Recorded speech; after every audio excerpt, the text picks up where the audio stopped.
The Cultural Trail will be unique to Indianapolis. It is an innovative design project creating a world-class 7-mile urban bike and pedestrian path connecting neighborhoods, cultural districts, and entertainment. It also serves as the downtown hub for the Central Indiana Greenway Trail system. The Cultural Trail is currently under construction and will be created by converting traffic lanes into paths specifically dedicated for pedestrians.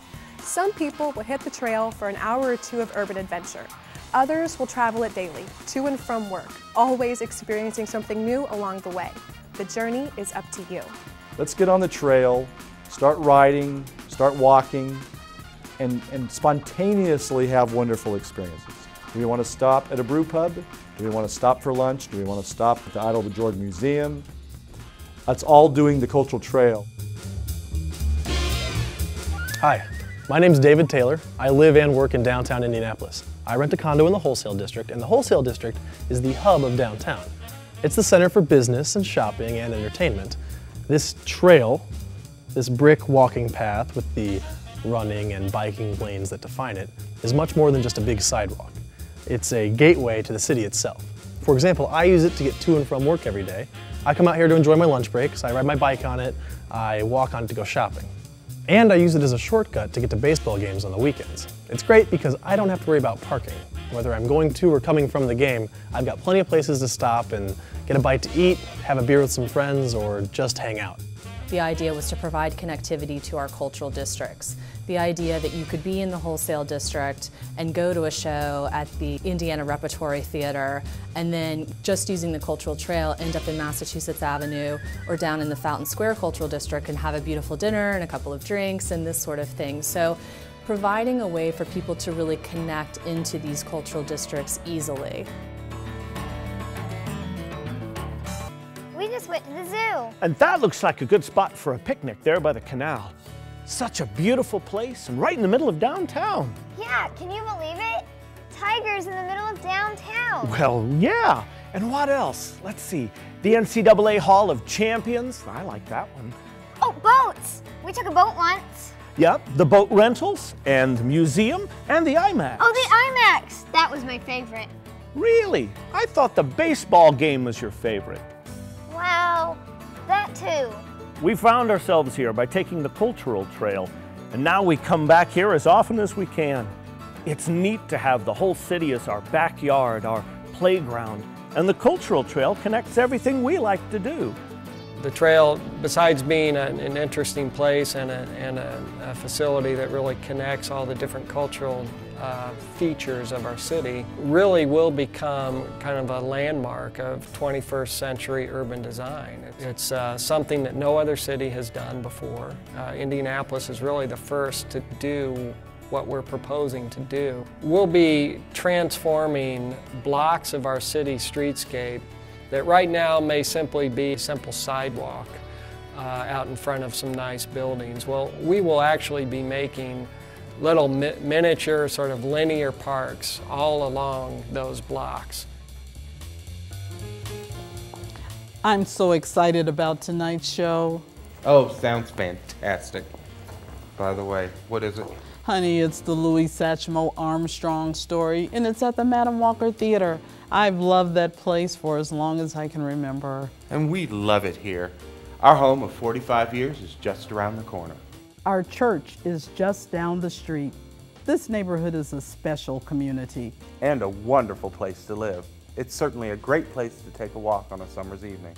Along the Cultural Trail, it's so easy to get around to the grocery, the canal, downtown, and the theater. Downtown Indianapolis is very lucky to be the home of many of our cultural and arts institutions. Many of those are also located within cultural districts.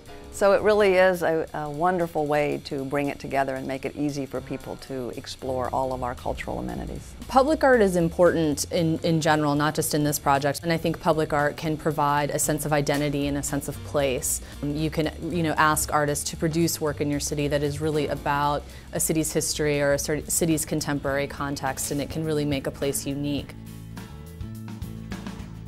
Hi, this is my friend Diane. And my friend Alana. And this is Mass Ave. It's our favorite part of the Cultural Trail. I just got back from the opening of a new art gallery. And actually, we're here all the time, but we always make sure we're here on the first Fridays of every month because it's the art tours. All the galleries, theaters, and studios all open on every first Friday. Mass Ave has always been great, but the Cultural Trail came in and connected the city, and now it's like we're a hub for Indy's cultural life. And the trail seems to bring it all into a flow. Art is everywhere in the trail, but nowhere as much as here in Mass Ave. Mass Ave is also where you will be able to hop on the Monon, another popular urban path that will connect to the Cultural Trail.